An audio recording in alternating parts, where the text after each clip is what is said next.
Okay, I cooked like gourmet meals in less time than oh Lordy. I've never used him to go live to Facebook, so I didn't realize it was quite so involved. Well, and the connection's a little unstable too, so. Does that say that on your end? What was that? Does it say that on your end that the connection's unstable? No, I'm just seeing it from your feed. It's stable. It seems to be okay on my end, but you're breaking up quite a bit. Technology. Oh, brother. Yeah. I'm on my hotspot, which is usually good.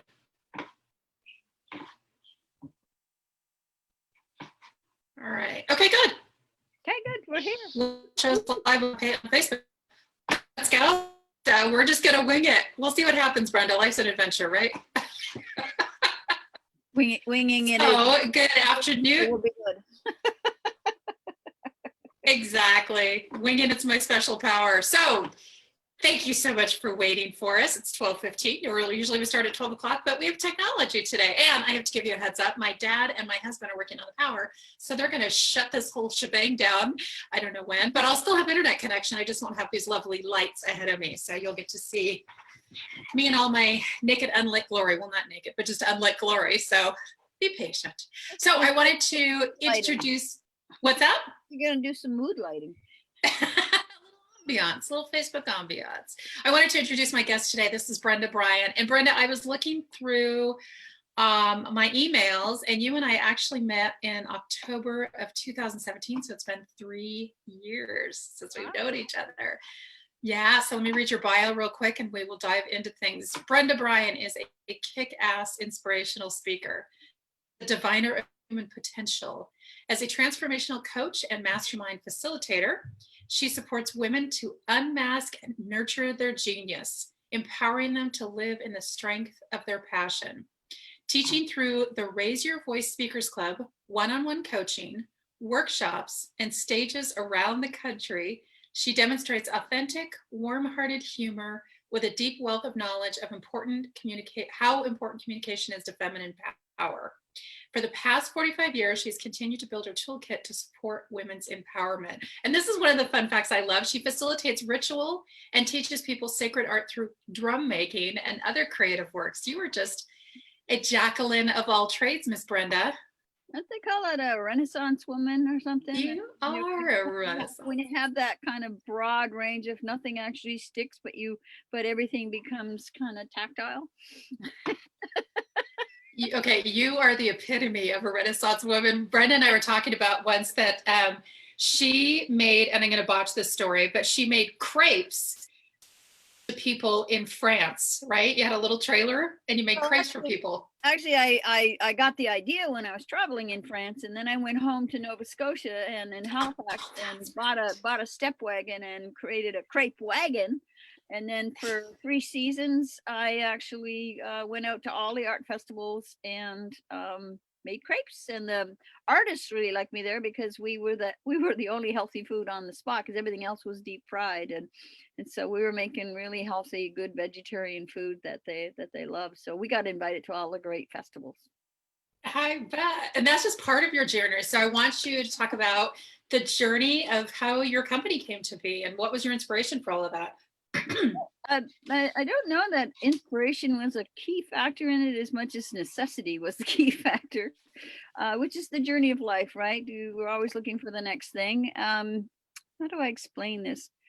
Over a period of time, I've been self-sufficient, and I started to work as a communications designer in corporations back in the early 70s and was so disgusted by the male boys club that I had to get out. And when I got out, then I had to become self-sufficient in another way. So I worked as a designer for many years and did all kinds of creative projects. So I've been doing entrepreneurial work since the early 70s. What really drives my boat in this is in part of that stepping out of the corporate world, I stepped into the second wave of the women's movement. And that's what really showed me kind of the disparities between the equalities and also the systematic oppression that we were all facing. And then how do we start to overcome that systematic oppression became of interest to me. And as we were working to change lives for people and get women equal pay for work of equal value and children to get fed and all of the good things that, you know, should be known in societies, what I began to observe was that we didn't have the inner tools. We were fighting with each other and taking all of the rich family dynamics we grew up with, and then we were just replacing them in our circle. And so I just became really curious about, like, there has to be another way. There has to be something that we need to add to this equation. And so that's when I went on the hunt to really discover what that could be. And so as faith and spirit has always directed me, I was in the library and a book fell on my head, and the book was Working from the Inside Out by Sandy Johnson. I mean, literally fell on my head.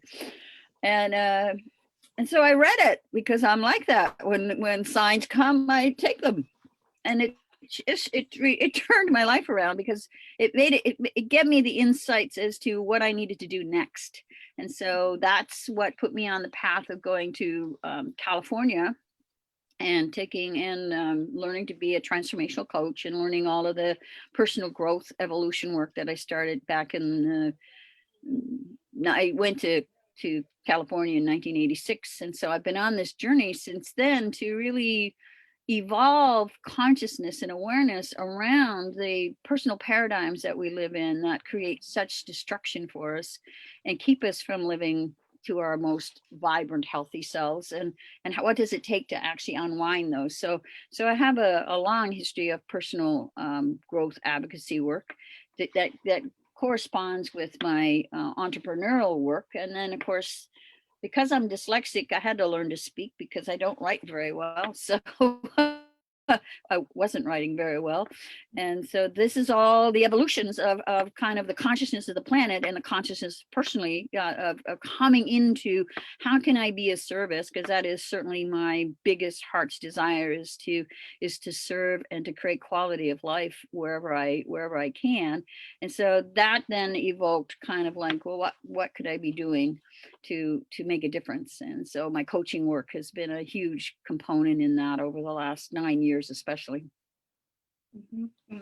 Well, my next question is, and I think you've already answered the majority of it, what were some challenges that you faced when you started out, and how did you overcome them? And one of the things I heard was dyslexia, right? And then the other thing I heard was that it changed from, and correct me if I'm paraphrasing this wrong, but it changed from a situation of men versus women to almost women versus women. So you had to go through that change as well. And one of the things that I really like to promote for my audience is to stay curious. Like when like you said, when that book falls on your head, literally, I've never known that story, Brenda. I love that story. That when that book falls on your head, to like think, maybe this is a sign from somebody that I need to crack it open and read it. And look, I love that life is like a choose your own adventure book, right? You get to, because you chose this path, it opened up this path, which on that path, then you had other choices, and it's all about choices. So besides the dyslexia, which is obviously huge, and besides the turmoil that you were having with trying to figure out, the evolution of the women's movement, all of that, what were some other challenges that you faced, and how did you overcome them? I think life is always presenting opportunities, and you can see them as challenges, or you can see them as like what's being offered. And so I really have a mindset of what's being offered. And so when I had a couple of major surgeries, and at that time I was buying houses and renovating them and doing all the physical work, and I couldn't do that anymore. Besides, at 60, it's like, what the heck am I thinking? It's time to change. So as it happens, once again, spirit stepped in and said, it's time to sell everything and make a choice. And so at the outset of that new choice, because something needed to change, I went after some more education, because I'm a freak that way. So I went to the Institute of Integrative Nutrition and took a course with them, and it so rebooted kind of all of the things that I'd already done in a way that helped me to understand how to package them and give me a platform to become a coach again, because I had laid a lot of that down for many years while I bought properties and renovated them and did things in a very hermity way. I was a hermit for almost 16 years. I didn't want to talk to nobody. After so when I stepped up, I went, okay, what am I stepping up to, and how do I approach this? So the first thing is, I know I want to have a healthier body. I know I want to have a healthier mind. I know I want to be involved in the health industry somehow. What will that look like? And so I did that. And what that taught me after a couple of years of really looking at the health coaching industry was that my main platform is that I love the inner work, the body centered therapy work, not about kind of, I don't have the science or the brain matter for all the new things around kind of, you know, what's in a vitamin and what isn't in a vitamin. But yeah, I'm not going there. But what I do know, because I've spent such a long time, is that I'm invested in emotional well-being and spiritual well-being. And so that investment really started to kind of pop up as the thing I needed to step into. And then it became a question of, well, how do I deliver that? And so through a variety of coaches, and you know me, I'm coach hungry. We share many coaches. So looking for people who've been there, done that, knows some of the things, and to see what I could take that would adapt to me, because I'm my own unique unicorn, and I want to be my own unique unicorn. So what does that mean? So I'm really unraveling some of my own conditioning around corporate trying to fit in to kind of what is my own magic and what is the thing that I want to bring. And what I want to bring to all women is the opportunity to really step up to their own magic and their own true voice. And how do we get there? And so that's where the Raise Your Voice Speakers Club really comes in, because it's such a important component to women entrepreneurs, which is where I've been showing up in the marketplace, is to help women entrepreneurs understand the journey of being an entrepreneur and all of the trials and tribulations, and the mindset that you have to enter into, and really to meet the challenges, because they're just that. They're not over anything you can't overcome, unless you think you can't overcome them, which is the opportunity that we get to have, right? So that's the game plan, is like, how can I create these experiences for women where they get to really know, like, and trust themselves, so that when they stand up in front of an audience, they get to know, like, and trust the audience as well, because you don't connect with an audience from a place of trying to play small or hide your warts. You connect with an audience of not giving a shit about that and caring about them. Right? Care about them. They're the thing. You're caring about them. You're here to serve them. You're not here to serve yourself. And so really teaching that heartfelt, get in there because it's your passion. And when you're in there because it's your passion, then everything else is going to be driven to be overcome, because you're actually living through the depth of, like, what spirit wants to move through you. And so I'm really trying to live that path in my life. What does spirit want to move through me, so that I can be of assistance in this world that needs so much assistance right now? Because I can help. There has to be some way I can help, even if it's carrying that bucket of water, or delivering groceries to that shut-in, or giving somebody a hug, which right now it's all virtual, but you know, I give my housemates a hug. We've been we're good. So how do you show up? And I think that's really what's behind the Raise Your Voice Speakers Club. Is it's not about speaking. Of course, it's about speaking, but it's about the energy of who you want to be and how you want to show up in your becoming, and then how that really becomes the message that you deliver, because you're in a full alignment energetically with all that you know to be true about yourself. And yeah, of course, you're going to have doubts, and yeah, you're going to have good days and bad days. But when you sit with your heart and you acknowledge that the gift of your purpose, then you have the fuel to keep going when the times get tough, because they get damn tough. What now? Yeah, We have an example of tough going on right now. Right. That is crazy. amen. I know. I know. I know. Well, to a couple of the things. So I love that you're just like walking yourself right through this interview. This is awesome. So one of the questions I like to ask is, what's your passion project right now? And it sounds like it's the Speakers Club. But what I wanted to bring back, go back to before we talk about that, is that you started off that conversation by saying opportunities. And I love that you use that word as opposed to obstacles, because life is full of both. And it depends on what you look for, right? Because if you look for obstacles, you'll find them. And if you look for opportunities, you'll find them as well. And I love, one of the things I love about you is that you look for the opportunities within the obstacles, right? You look for the silver lining of things. And the other thing that I love is that you said, know, like, and trust yourself. And I think we hear that, especially in a corporate environment, especially in sales, you hear that a lot.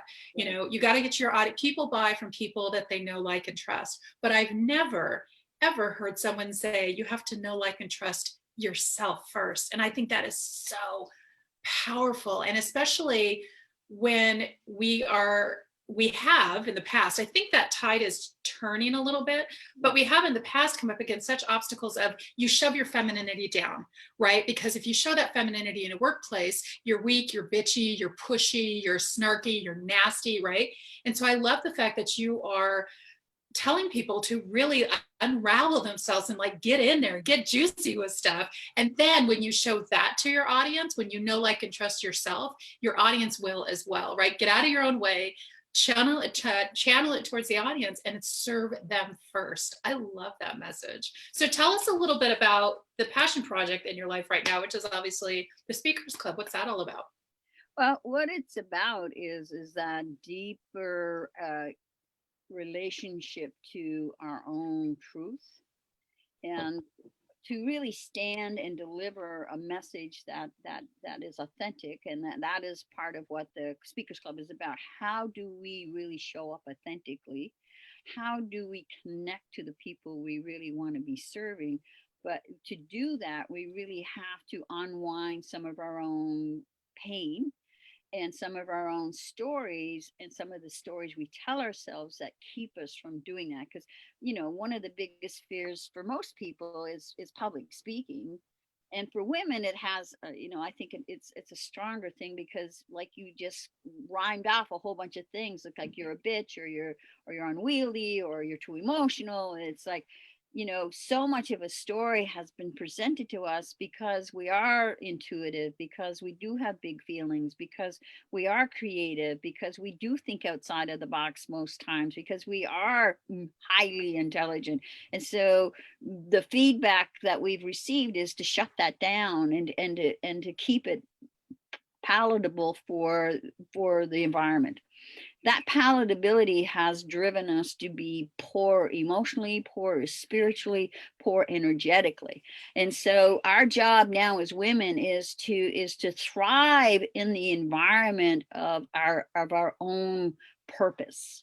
And to bring that forward, we need to have a safe place to practice that, bringing it forward. And that's really what I provide with the Speakers Club. It's a safe place to risk, who am I free of that programming, and what does it sound like on me, and how can I show up for it, and how can I embody that, and how can I be loved for falling flat on my face because I tried something and it didn't work. And it's like, yep, we're seekers, and seekers are going to fall flat on their face. And so so when we do, we just say, oh, I fell forward that time. Last time I fell backwards. Oh, okay, I fell forward. I'm 3 feet ahead of where I was the last time I did this. And that's what I'm really teaching in the club, is that vibrancy of learning that has nothing to do with failure, but everything to do with being willing to take the risk to say, what does this sound like? Well, what if I did this? Or what if I don't that? Or what does this, how does this hold to me? Is this true for me? And when we can start really having a safe environment for that inquiry, when what starts to happen is our heart and our energy starts to then adjust itself to expand to a greater potential. And Mhm. that's what we're about, right? How can we keep adjusting to our greater potential? How can we keep expanding our container and moving it out so that our paradigms, our beliefs, our habits and behaviors start to be overcome by new habits, beliefs and paradigms, right? So that we start shrinking the old stuff that's getting in the way, and we start magnifying the stuff that we are now, because we are now we're constantly moving in the now, right? It's and so we get caught there, so much. And so having a supportive environment where accountability, where you have to show up, where you support your other members, where they are there to support you, where you're going to get feedback that is encouraging, that tells you kind of like where you got heard, where you stumbled, where it was connected, where it wasn't connected. All of that helps us to actually take our voice into action in a way that lets us to really trust ourselves when we have to show up for a 3-second speech or something. It's like people say, well, that's 5 minutes, I don't know what to do with it. It's like, yeah, you do. Because you know who you are. It's 3 minutes, for God's sake. It's not your life. It's just 3 minutes. And so when we stop attaching such importance, and we start just saying, how can I connect? How can I have fun with this? What do I want to say today? What am I willing to try on today? And let's see what happens. Does it land? Didn't it land? What did land? Have a couple of people in the audience. I always do this. I have a couple of people I prime in the audience and say, pay attention, and then give me some feedback. I'll pay attention to you and I'll give you some feedback. And then that way, what starts to happen is say, yeah, that particular sentence or that particular set of words really stimulated something for the audience. That's a great one. Or the way you brought that to the table today, you were really grounded in your body, and you were making eye contact, and it's like people saw that, right? So I never used the word badass as much in my whole life as I've used it. It's like, I didn't even know it was a word I was ever going to put in my vocabulary. But if that's what you need from me, is to recognize that your spirit needs to be called out, then I'm going to call it out. And I'm going to use whatever hits your fancy, because it's not about me. Right. It's about Yep. what's hitting your chords, what's making you start to light up, what's making you start to sing. And so I'm really constantly on that journey of what's the languaging of becoming. Mm-hmm. Well, and one of your taglines is, I pluck at the heartstrings of your life until you hear your own song. Is that the quote? Yeah, I pluck at your heartstrings till you hear your own song. Yeah. And I love that. I love that you said, you talked about praising people forward, right? That's the quote that I heard. Instead of, because I think that we grow up, especially as women, and I think especially in a corporate environment, or even as young children, before we even hit corporate, if we do something wrong, we're admonished for it, right? We're chastised for it. We're punished for it. And if we can praise people forward to success, there's, that's the carrot versus the stick, right? So I love it. And I know a lot of people that are in your group, and it's your vibe really does attract your tribe, Brenda. And you have attracted such a beautiful group of supporting, loving, caring, honest, open, authentic, brave women that I just love what you've created for yourself. And the other thing is that one of the things that's in my personal manifesto is to let go of the outcome. And I heard you talk about that too, right? When people are so paranoid and so frightened of giving a 3-minute talk, versus if they just let go of the outcome, right? And like you said in the beginning, just stay curious. Like, I don't know what's going to happen here, but we're going to give it a go anyway. So I love that you're creating an arena for that and really supporting that. Super. So what's your vision for this company long term? Oh, long term is to destroy the patriarchy. Preach. It's the Church of Brenda today. I feel like questions, and I thought, how can I be a badass today? So this is like the way we're going. Because that's really what it's about, is like to set up equality, to take our stand in society. We have to demolish oppressive systems, no matter what they are. And one of the things we have to know is how we're contributing to the oppression. And often we have no consciousness of that.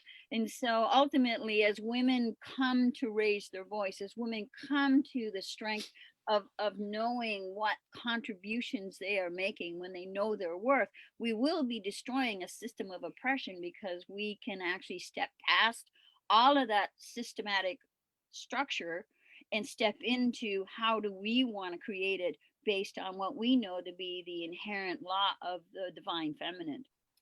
And we work with the divine feminine and the divine masculine in equal parts, because we need logic, but we also need intuition. We need the joy of creation, but we also need the joy of how we're going to create this, put this thing together. They work together. They're not, and it's not a male female thing. The divine masculine and the divine feminine work within all human beings. But how we show up with that intention of respect and equality and good for all becomes, I think, a mantra that we need to be standing for. So yes, I'm my ultimate goal is the destruction of a patriarchal structure that's getting in the way of the good of all. That's ultimately what I'm going for. I've been going for it for 50 years now. I love it. I love it. Well, you're certainly making inroads into that. Excuse me, goodness. Finally, it's been a long haul, because we had, when I started in the second wave of women's movement, we were pushing really hard, and then there came an edge where I'm not sure what happened, but there was a kind of a time to do inward work, I think, which is where I traveled to a little head of the pack, and then went in and did the inner work, and has a skill set now that can take us through that inner awareness, that development of our soul's journey, to participate in a structural shift that then becomes part of the awakening and the consciousness of a society that values each other more than they value power and the almighty dollar, and the ends justifies the means. I mean, I've never been one to speak to that. I think the process justifies the means. How we get there is as important as getting there. And if we're not getting there from the values that matter to us, then we're never going to get there. There's no there. And that's my new bumper sticker. I should be making millions off of it. You should. You should hashtag there's no there. I love that. Well, yeah. And I love that what you said about the process is just as important, because if you claw at it like a dog to get to the top, then on the way you've turned yourself into a dog, right? You've become a dog. Yeah. So the process is just as important, because who you are, like who you've become in that process, is just as important as whatever your ultimate goal is at the end of the day, right? I love that. I never even thought about that, Brenda. Yeah, you better jump on that bumper sticker. That's an awesome idea. It needs a little context. Yeah. Oh, I don't think so. I've seen some pretty wacky bumper stickers. No, there is no there. I love it. No, I think that's awesome. So what is the best piece of advice you've ever gotten? I think the best piece of advice I've ever gotten is that to fall forward, and that there is no such thing as failure. There's only feedback. I mean, if all the things is just like that's just feedback. It's not a failure. It's just feedback. So we have these expectations and they're that are unrealistic at best, and been handed them, and that's part of the paradigm shift. It's like, oh, I'm on the journey of becoming, and in that becoming, I'm going to have opportunities to try things on, and those things may or may not work. And it's like, it's not a reflection of being a good person or a bad person. It's like, oh, that didn't work. So what? Yeah. I was listening to the radio the other day, and they have a segment called how I made it. How this is made. I can't remember the exact name, but it was the discovery of how the woman that created Spanx, like her evolution in business, or how Kate Spade had her evolution in business. And so it's talking to business owners that were literally clawing their way to the top, but like eating top ramen, and just the struggle of being an entrepreneur, right? Yep. And they were talking about the fact that one of the things that they incorporated into their weekly meetings is that they ask each person to bring to the meeting 3 ways they failed that week. because they knew that if they just brought to the meeting how they succeeded, that they weren't doing enough, right? They had to move through 3 failures a week, because then they knew that they were exhausting all of their resources, that they were really pushing themselves to the edge by acknowledging those, by having, first of all, and then acknowledging those failures, because we're really taught to, don't bring me your failures. I don't want to hear that you got an F in math, right? I want to hear that you got an A. And if you tell me anything less, I'm going to be angry. So I love that that's starting to shift as well, that people are like, yeah, listen, this is how I failed. These are the 3 ways I failed. And these are the lessons that I learned from that. So I love that you say, feedback, not failure. Super important. Yeah, big time. Super important. Yeah. So what's a habit that's been instrumental to your success, do you think? I meditate daily. Ah. I can't not meditate daily. And so how long have you been meditating? About 45 years. So do you still have the monkey mind where you have to rope yourself in and Sure. Because yeah. I have a mind. If I've got a mind, it's going to be active. The thing I'm looking for is not to stop my mind from working, but to get energetically aligned with my highest sense of what my purpose is, which is to find peace and to let go of negative thinking, by addressing it, consciously addressing it, by using my breath to bring myself into my body and get control of my thoughts. So I don't try to control my thoughts during meditation. That's why people get so frustrated with it. I look at what are my thoughts, and then I'm kind of like, and then I bless myself for hearing them, for one, because when I hear them, it means I can change them. It's when I can't hear them and they're actively engaging me in behaviors that I don't want to be engaged in, that I got like, wait a minute, I got to calm down here and find out what's the undercurrent going on here. So meditating for me is it brings me a sense of peace and calm. I've been I suffer from anxiety attacks, and I suffer, I've had really big fits of anger, because I get frustrated with the oppression I'm seeing and feeling, and I'm aware of it, and my own sense of buy-in around it. And so meditation for me has been a key factor in kind of finding that grounding, stable place that you can have any opinion you want to have. Great, have an opinion. It has nothing to do with me. So thank you for you sharing, but what's it got to do with me? Did I ask you for it? Do I have to take it on? Do I give a shit about it? Not really. So have an opinion. Great, have an opinion. So how do we find that peace and calm in ourselves that allows us to be focused on what matters? And I'm vibrant, and I'm passionate, and I'm opinionated. I know this. You don't have to accept anything about me. I'm not asking you to like me. I'm asking me to like me, and so that I can trust my divine guidance and the purpose that I'm living in. Because if I'm waiting for you to like me, then I've lost sight of who I am right off the front. And Yep. And I'm a pleaser. So what the hell am I talking about? I'm a coach, right? I'm a rescuer. What the heck? So finding that balance between knowing my own sense of purpose and grounding and intention for my life, and then letting other people be filled with their intentions and their directions in life, that provides for co-creation. Right? Yeah. That to me is where curiosity and co-creation start to really take form. Is I don't need to buy into who they are. They don't need to buy into who I am. I get to create healthy boundaries, and I get to explore what might be offered because they showed up with this new idea or this other way of thinking or this interesting perspective. And it's like I don't have to take it personally, but I can take it and listen. It's like, oh, how does that work? Like, tell me more about that. How do I get it? I don't know where you take that. I don't understand this perspective. Could you share with me how you got it? Right. So when we can come from that deeper knowledge of being aligned, then we don't have to be struggling and fighting with the world. Yes.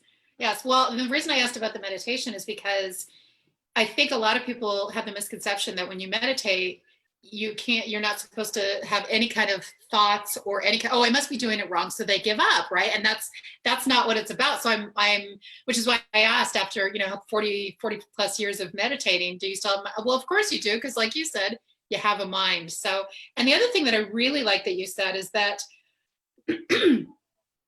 not everyone's going to like you, right? And that's not our job. And I think that's taken a while for women to figure that out. Right. It's not my job to make you like me. It's my job to live in who I am. That doesn't mean I run around and I'm an asshole. That's not what that means. It means I get to be who I am, and my opinion's okay, and I'm allowed to express it, and I'm allowed to have one, and ours don't necessarily have to match. And I also love that you said, instead of, especially in today's climate, that instead of shutting someone down and saying, you're wrong, I don't agree with you, I don't want you anywhere near me, you look at it like, I hadn't thought about that before. Tell me a little bit more about that, right? That opens that up for that curiosity. And I love the word that you said, that co-creation, because I think we've pulled away from that a little bit. So hopefully we're turning back towards that. Well, the possibility exists. And so within that possibility, we get to choose how we want to leverage that. And if we're really going to look at how to change Black Lives Matters or get into the inclusivity and the equality piece, we've got to drop some ways that we've been listening and the ways we've been communicating in order for that to actually happen, because we're participating in it in a deeper level of actually allowing ourselves to not be offended or constricted by other people's energies. Right. Yeah. I love that. I love that. So what has been something that you really credit for your personal growth? Mm-hmm.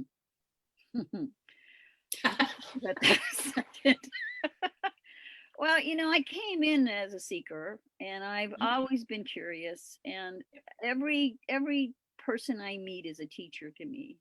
It doesn't matter if they're 5 or they're 85. They are a teacher.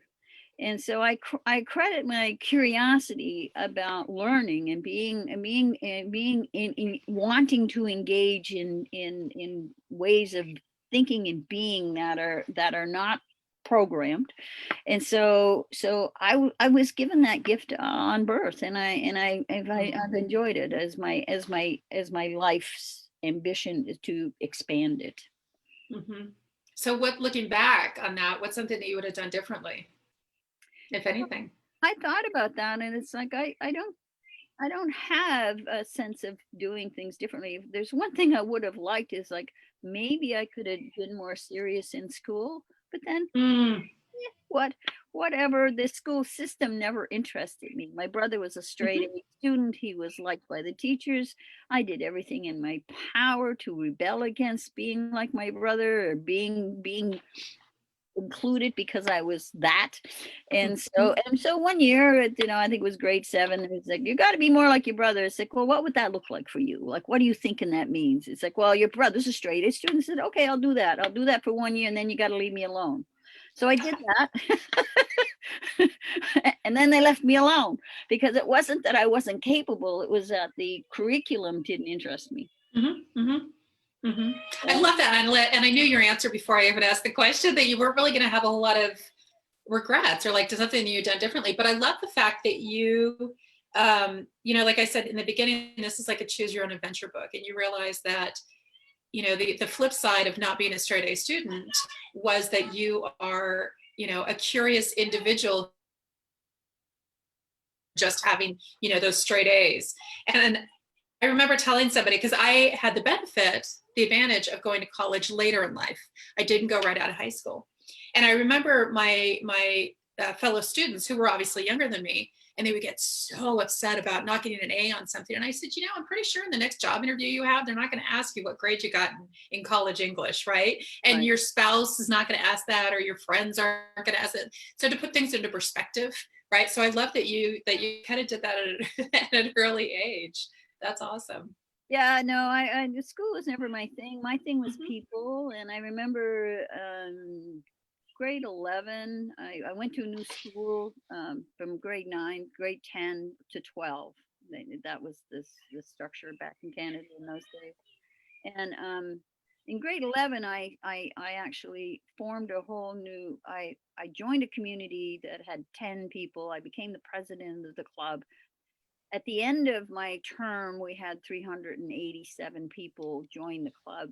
That's what I was invested in. I damn near failed grade 11, but I excelled at uniting the school. The school only had 450 people. So the fact that I could bring them into this place of exciting relationship to each other in the high school promotion was really, so I repeated grade 11, so because I could get to the college I wanted with a grade 11. I didn't have to have 12, so I repeated it, got my grade average up to a 95 or some piece of shit like that. And because that's what I needed to do, because there was a motive behind it. I'm very motive driven. Give me the reason I'm doing this and I'll do it to the best of my ability. But if I don't have a reason, I don't do anything because you think it needs to be done. Yeah. No employer has ever liked me. Like all the more reason to become your own, right? Yeah, well, because I require the right information to know what I'm trying to accomplish. And so when I teach with that motivation in mind. Like, why do you need this? Why would you ever want to learn this? What's the point behind this?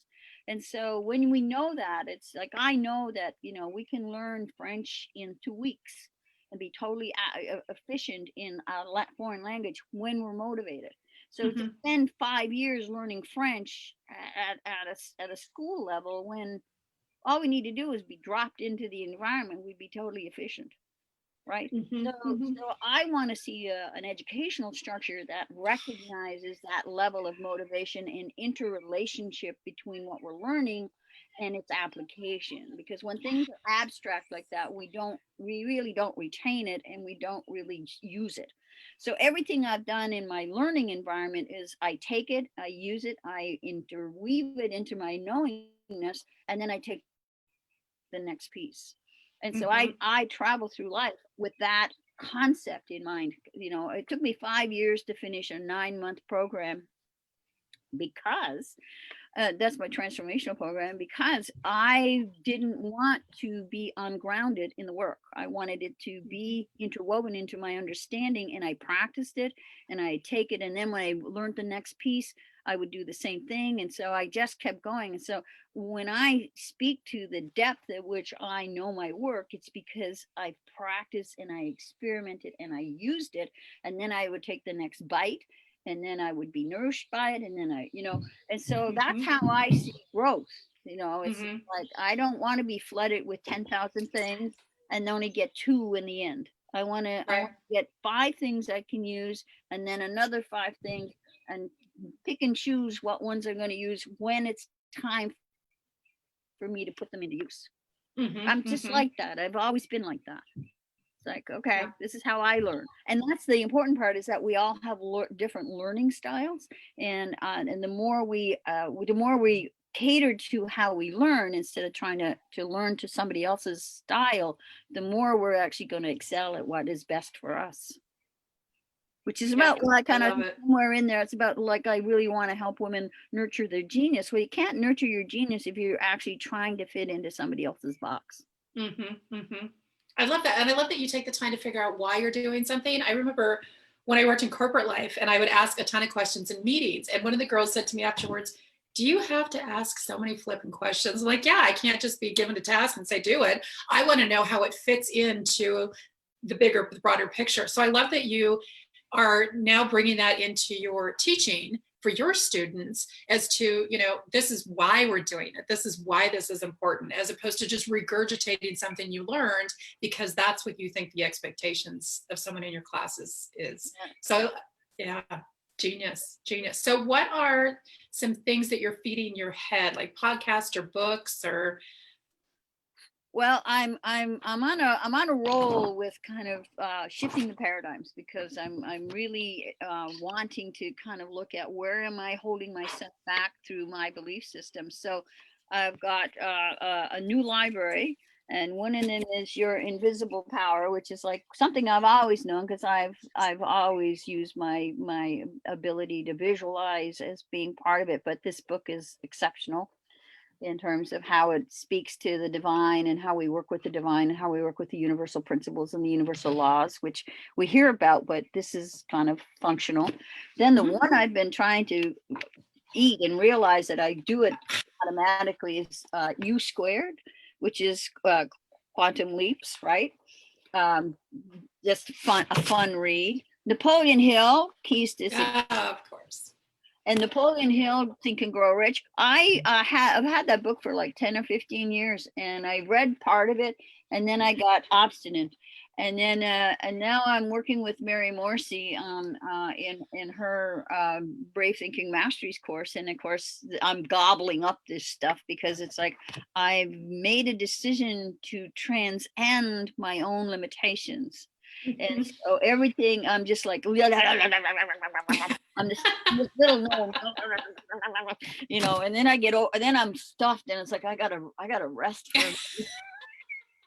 I gotta integrate this somewhere in the so I've been having fun kind of just recognizing, kind of like, you know, noticing what I'm noticing, paying attention to my longings and my discontent, you know, what is my heart desire, and what can I do with what I have from where I'm at. And it's like, so these are the 4 kind of working principles I'm living through and with right now as I look to how can I become that advocate for the changes I really am passionate about if I'm not showing up to be at a greater level of my own potential. And so I'm invested in that at the best level I can be.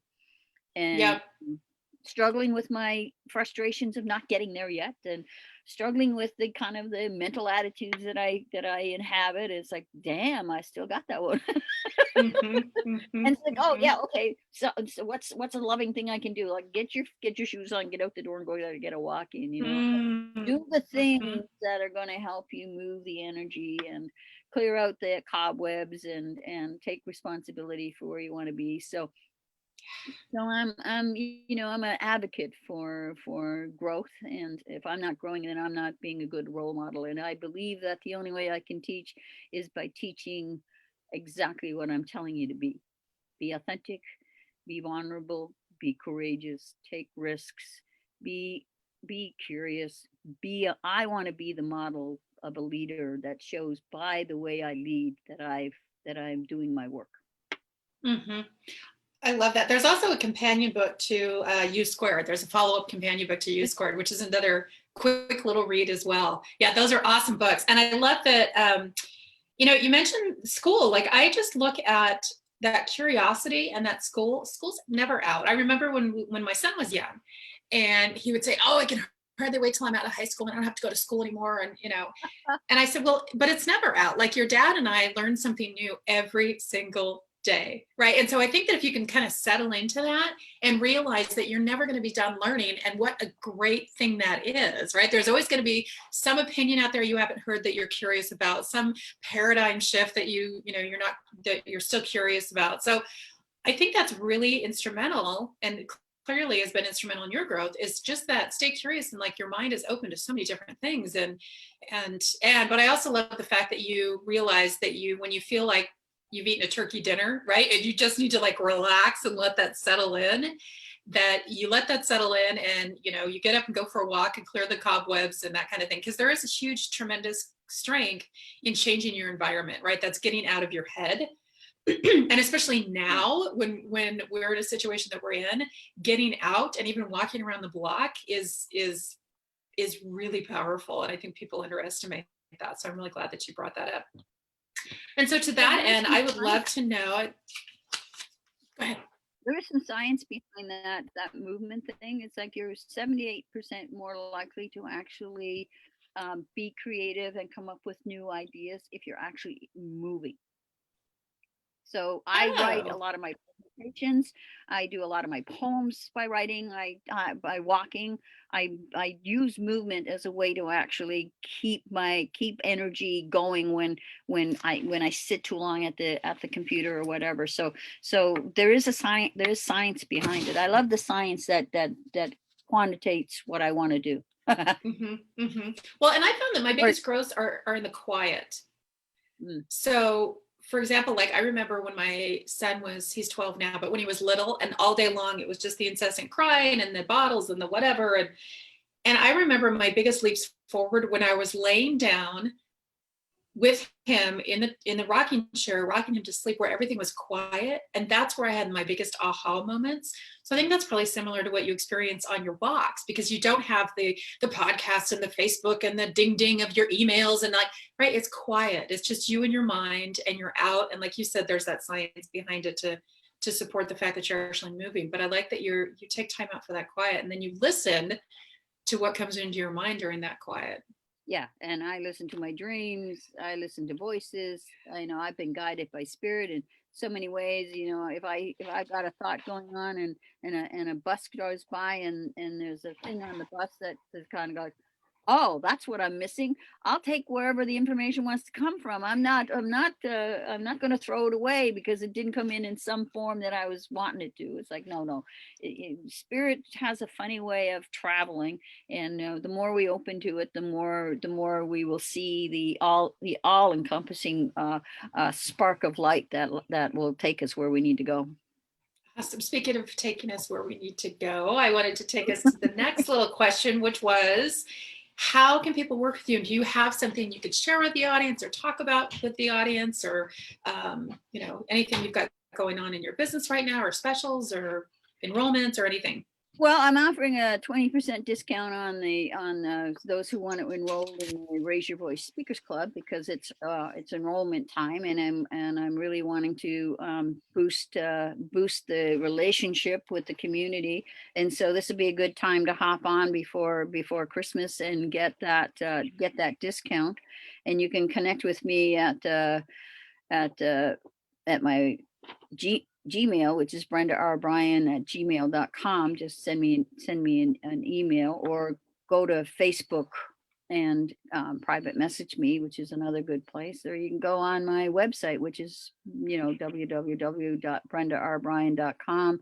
There's a button there, of course, that and information about the Speakers Club, that you can just tag and say, hey, I want to set something up with you, and so we can set up an appointment. So it's a good time to actually take a stand for you to be the person you want to be in 2021. It's a good time to commit to actually building and growing support systems and community, and it's a good time to say, in the being of who I want to be, how can I use the Speakers Club as a way to really enhance my voice, so that I can really reach my tribe and know that I have impact with my tribe, because that's what it's all about, right? It's just like we're there to improve our business. Speaking is a business model, showing up and including people who, so that you're serving them at a bigger level by getting over any fears you have, or any sense that you're not worthy of having that. This is where the Speakers Club is going to boost you into the next level of knowing that, yes, in the becoming of you, you're going to be supported and loved and encouraged to take the risk of totally being who you want to be. Awesome. And I love that you said now is the time to set it up, because I think, especially as women, right, we tend to, well, first of all, as human beings, we tend to put stuff off till January 1st, and that's right around the corner, right? So I really encourage people to jump on this now. So when the first of the year does come, you're in place, like everything's all set, you're ready to go, hit the ground running January 1st. But then, I always think about when people say, well, I'll do it when I'm less busy, or I'll do it when this happens or when that happens. No one's going to come into your life, your spouse, your kids, your business, whatever, is not going to come into your life and saying, okay, we're going to put everything in our life on hold for you to do what you need to do right now. Like, no, you need to jump in and take that for yourself. Right? You need to say, I'm doing what I'm doing. I'm doing what I need to do so I can be in better service to you guys. So I encourage everybody to jump on that offer. That's really generous, Brenda. Power of decision, right? We often think that no decision is I'm not making a decision, but no decision is a decision. Not to act on your own behalf, and not to create the time to grow to this next level is a decision. And so jumping in and kind of choosing to kind of go, where can I be held and nurtured and supported in a way that that 2021 I'm going to kick ass, and I'm going to bust out of any limitations, and I'm going to get really curious about how I spend my time and where I can best produce the results I'm looking for. And so with the background that I have, that's one of the things that I love. It's like, it doesn't matter where you're at. I can take you from where you're at to another level of where you need to be going, because I've got the history between the entrepreneur roles that I've played and the personal growth roles and the speaking parts. I love the triad that I live in, because it's there's no one place that I can't look into who you are and what you're doing and say, here, this is the jump we're going to make. We're going to make this I jump, love it. you know. I love it. Awesome. Thank you so much, Brenda. Is there anything else you'd like to add for people today? Well, I think most of all, the rule of thumb today is radical self-care. That we need to know that nurturing ourselves matters, and that if we cannot fill up our own cup, and if we aren't replenished, we have no way in which we can carry our businesses and our families and our lives in a healthy, productive way. So everything that you need to do a nurturing part of your life, to me, is what I would advocate for you today. And my wish for you is always that you would raise your voice for the good of all, and that you carry your heart and your passion towards that which serves the highest good of all. Because to me, that's what we need to be doing, serving the highest good of all. Awesome. And I think that, you talked about radical self-care. I think self-care has been more in the forefront now as a topic, but now we need to elevate it to the next level, that it's way beyond a bubble bath and a glass of champagne, or just taking out, 20 minutes to read for yourself and get a glass of wine. Self-care goes way beyond that. And I think that your program is a tremendous leap forward in that arena. So, excuse me. I want to say thank you so much, Miss Brenda. I simply adore you. And I just know that for the rest of our lives, we'll be in each other's space. And that truly is a treasure for me to look forward to. So I will put down all your information in the show notes below this. So you can contact Brenda, you can reach out to her, you could take advantage of that offer that she's generously offering to you. So Miss Brenda, have a wonderful holiday season. Thank you for the invitation, and thank you for the way that you hold me up and the way that you value me. I've adored you from the day we met, and so we continue to explore and expand our relationship and how we serve the world. So grateful for you today, and for your tribe and the people who might be listening to this. I hope at the deepest level that you have at least one takeaway that you can grab and say, today's the day I'm going to use that. So I just got cold chills and tears. That's a wonderful way to end an interview. Brenda, go off and enjoy your afternoon. And I hope everybody goes off and enjoys their afternoon as well. Happy holiday season. And we will catch you on the next Bold Breakthrough here Tuesdays at noon. Bye, guys. Bye, Miss Brenda.